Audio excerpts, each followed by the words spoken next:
नमस्कार। कभी सोचा है कि जो टी शर्ट या जीन्स हम पहनते हैं वो आखिर बनती किस चीज़ से है? आज हम इसी के बारे में बात करने वाले हैं। हमारे कपड़ों के अंदर छिपी इस पूरी दुनिया को एक्सप्लोर करेंगे। तो चलिए सीधे मुद्दे पर आते हैं। ये जो नंबर दिख रहा है ना, ये कोई छोटा मोटा आंकड़ा नहीं है। ये है $69.23 बिलियन। पता है ये क्या है? ये 2024 में पूरी दुनिया में जो नेचुरल फाइबर का बाजार है उसकी कीमत है। मतलब ये सिर्फ एक नंबर नहीं है, ये बताता है कि ये इंडस्ट्री कितनी बड़ी है, कितनी ज़रूरी है और हमारी ज़िंदगी से ये कितना ज़्यादा जुड़ी हुई है। तो ये बात हमें एक बहुत बड़े सवाल पे ले आती है। आखिर वो कौन सी चीज़ें हैं जिनसे हमारे कपड़े बनते हैं? वो कौन से धागे हैं जो इतनी बड़ी इंडस्ट्री को चला रहे हैं? चलिए इसी को समझते हैं। देखिए, कपड़ों की दुनिया में जो कुछ भी है वो सब बस दो मेन ग्रुप्स में बटा हुआ है। ये एक बेसिक डिवीजन है और अगर इसे समझ लिया तो समझ लीजिए कि हमने कपड़ों की पूरी बुनियाद को समझ लिया है। तो सबसे पहले ये समझते हैं कि ये टेक्सटाइल फाइबर होता क्या है। असल में ये किसी भी मटेरियल का एक लंबा पतला सा धागा होता है। मतलब कपड़ों का सबसे बेसिक बिल्डिंग ब्लॉक।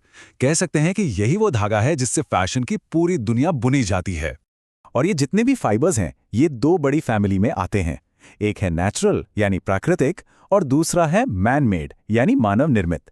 एक तरफ है नेचुरल फाइबर्स जो हमें सीधे सीधे नेचर से मिलते हैं, पौधों से, जानवरों से, और दूसरी तरफ है मैन मेड फाइबर्स जिन्हें लैब में केमिकल प्रोसेस से बनाया जाता है।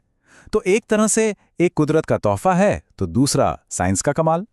तो चलिए सबसे पहले बात करते हैं पहली फैमिली की, यानी नेचुरल फाइबर्स की दुनिया की।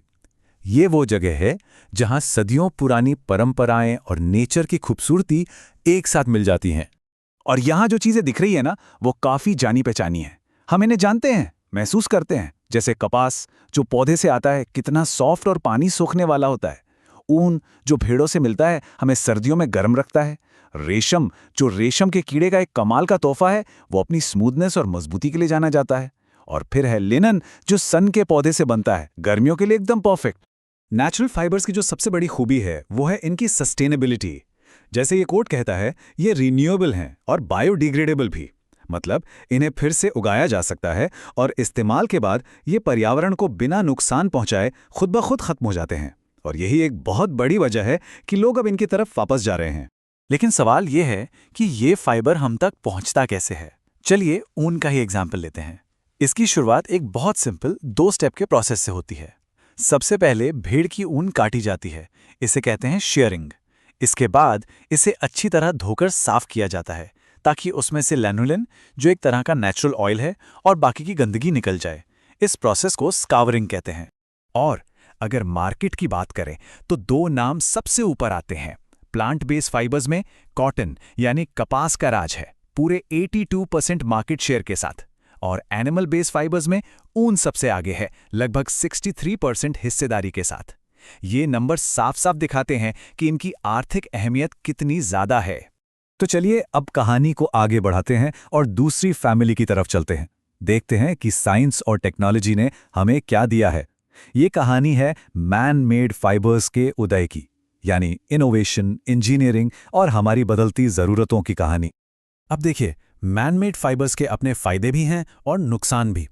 फ़ायदे ये है कि ये बहुत ड्यूरेबल होते हैं, मजबूत होते हैं, सिकुड़ते नहीं हैं और बनाने में भी सस्ते पड़ते हैं। लेकिन इसका दूसरा पहलू ये है कि ये बायोडिग्रेडेबल नहीं होते। मतलब ये प्राकृतिक रूप से ख़त्म नहीं होते और इन्हें बनाने में बहुत ज़्यादा एनर्जी लगती है, जो इन्हें एनवायरनमेंट के लिए थोड़ा कम फ्रेंडली बनाती है। लेकिन बात सिर्फ नेचुरल बनाम सिंथेटिक की नहीं है। इनके बीच में भी एक कैटेगरी है जिसे रीजेनरेटेड फाइबर्स कहते हैं। अब ये क्या है? तो ये बनते तो नेचुरल चीज़ों से हैं, जैसे लकड़ी के पल्प से, लेकिन फिर इन्हें केमिकल प्रोसेस से गुजारकर फाइनल फाइबर बनाया जाता है। विस्कोस और मोडाल इसके बहुत अच्छे उदाहरण हैं। इनमें नेचुरल फाइबर जैसी सॉफ्टनेस भी होती है और सिंथेटिक जैसी मजबूती भी। और यहीं पर ब्लेंड्स की ताकत समझ में आती है। मैन्युफैक्चरर्स क्या करते हैं? वो दोनों दुनिया की बेस्ट चीज़ों को मिला देते हैं, जैसे कॉटन और पॉलिएस्टर को मिक्स कर दिया। इससे जो कपड़ा बनता है वो टिकाऊ भी होता है और साथ ही सॉफ्ट, आरामदायक और हवादार भी होता है। ये इनोवेशन का एक बहुत ही शानदार उदाहरण है। तो सवाल ये उठता है कि आगे क्या? फैब्रिक का भविष्य कैसा होगा? और यही हमें हमारे आखिरी सेक्शन पर लाता है, फैब्रिक का भविष्य। एक ऐसी दुनिया जहां इनोवेशन और ट्रेडिशन मिलकर कुछ नया और एक्साइटिंग बना रहे हैं। तो भविष्य की बात करें तो एक मटेरियल है जो सबका ध्यान खींच रहा है, हेम्प यानी भांग। ये सिर्फ एक पौधा नहीं है, बल्कि एक इकोलॉजिकल चैंपियन है। क्यों? क्योंकि ये हवा से ढेर सारा कार्बन डाइऑक्साइड सोख लेता है। ये एक नेचुरल वीट किलर की तरह काम करता है और इसे उगाने में दूसरे पौधों के मुकाबले कम कीटनाशक और पानी लगता है। सच में ये एक सुपर प्लांट है। और ऐसा नहीं है कि सिर्फ हम ही ये कह रहे हैं, इन्वेस्टर्स भी इस बात को समझ रहे हैं। जरा इन आंकड़ों पर नजर डालिए। 2019 में global hemp fibre market $4.46 billion का था और अनुमान है कि 2027 तक ये बढ़कर लगभग $44 बिलियन का हो जाएगा। ये एक जबरदस्त उछाल है। ये दिखाता है कि इस कमाल के फाइबर की डिमांड कितनी तेजी से बढ़ रही है और हम एक सस्टेनेबल भविष्य की तरफ कितना बढ़ना चाहते हैं। तो चलिए इसे एक सवाल के साथ खत्म करते हैं। जैसे जैसे टेक्नोलॉजी आगे बढ़ रही है, क्या ऐसा हो सकता है कि भविष्य का सबसे इनोवेटिव और सस्टेनेबल फैब्रिक वही निकले जिसे हम सदियों से इस्तेमाल करते आ रहे हैं? ये एक ऐसा सवाल है जो हमें हमारे अतीत, आज और आने वाले कल तीनों के बारे में सोचने पर मजबूर कर देता है।